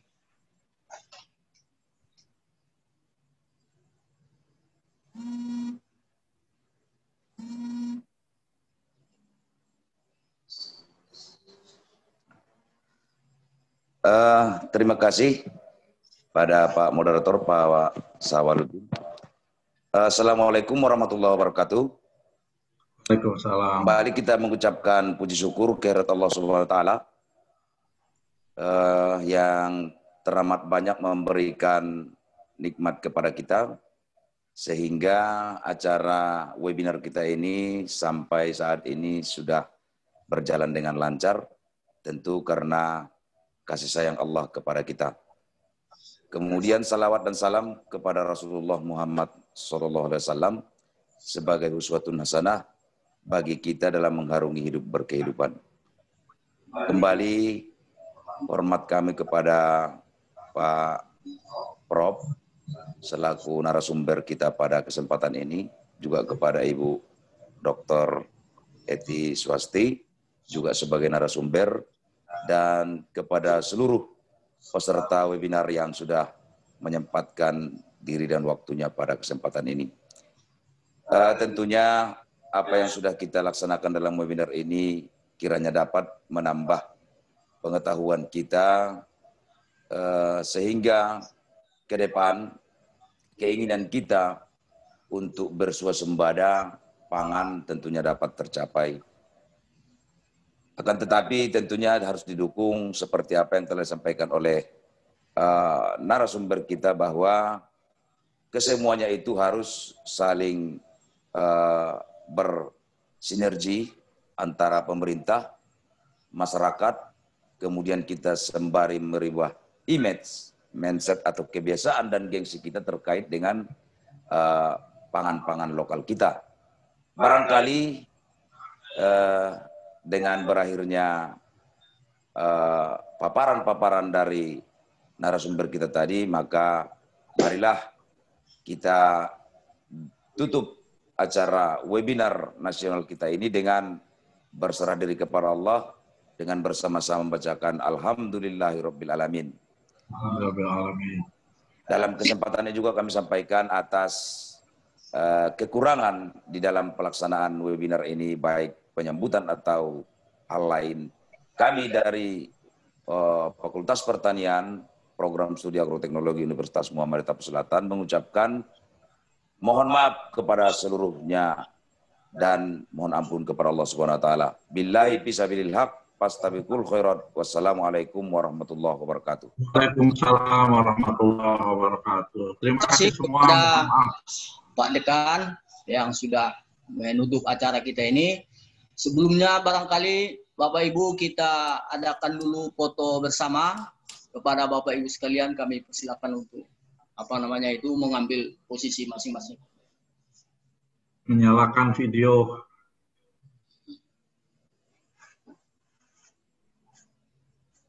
Andes.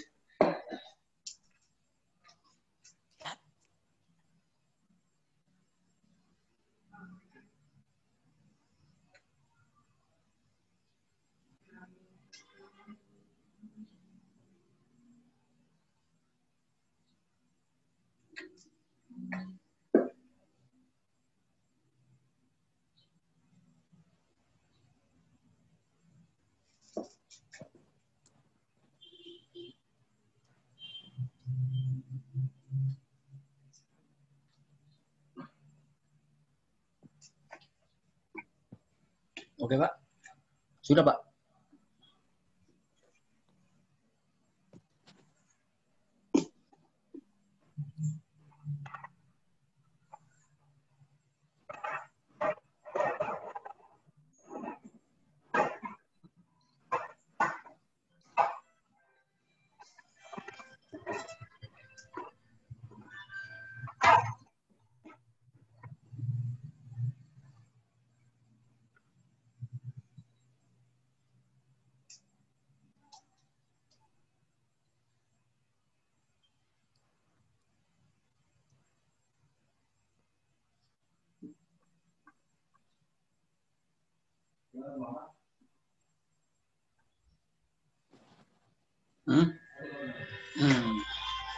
Terima kasih Bapak Ibu sekalian peserta seminar, terutama sekali tentu kepada Bapak Ibu narasumber. Terima kasih banyak atas kesempatan yang telah diberikan. Kami menyampaikan terima kasih kepada seluruh partisipan yang telah membagi waktu untuk acara kita ini. Demikian barangkali seminar kita ini kita tutup dengan hamdalah. Alhamdulillahirrahmanirrahim. Assalamualaikum warahmatullahi wabarakatuh. Waalaikumsalam warahmatullahi wabarakatuh. Pak Eril.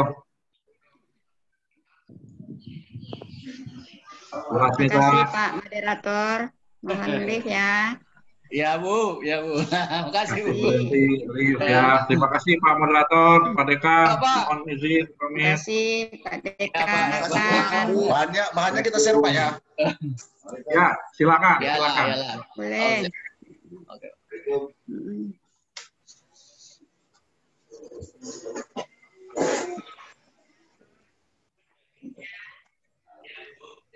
Izin keluar ya Pak Moderator. Ya Bu, ya Bu.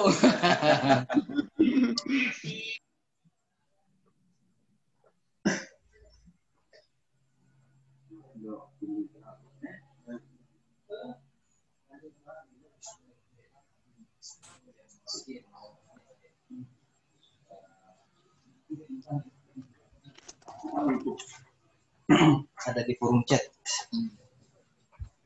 Untuk foto bersama, silakan ada di forum chat, sudah saya kirimkan Bapak Ibu. Ini masih kami berikan waktu untuk 15 menit ke depan untuk sekedar say hello. Bagi yang mau unmute audionya silakan, kita berikan acara bebas saja, tidak siapa yang mau say hello di sini. Siapa yang mau live juga silakan. Terima kasih Bapak Ibu.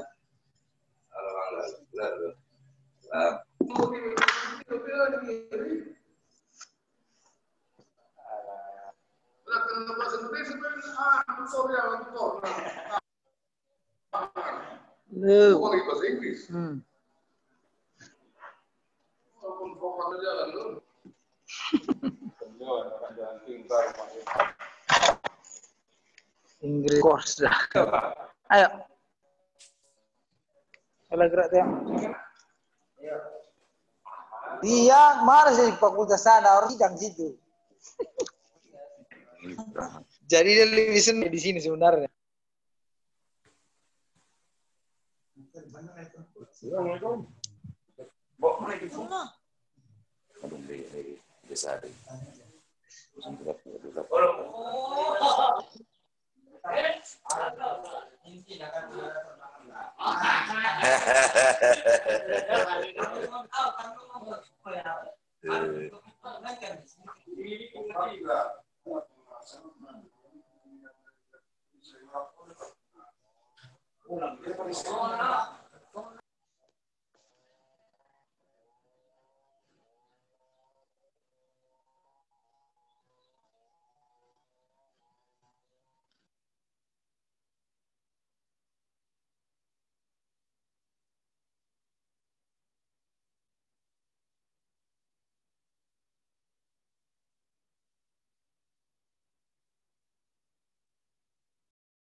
Admin. Halo, admin. Oh, go. Di ruangan. Tarak lagi, dari ini sedikit lagi apa? Lagi zoom nih ya, lagi zoom. Nah, iya.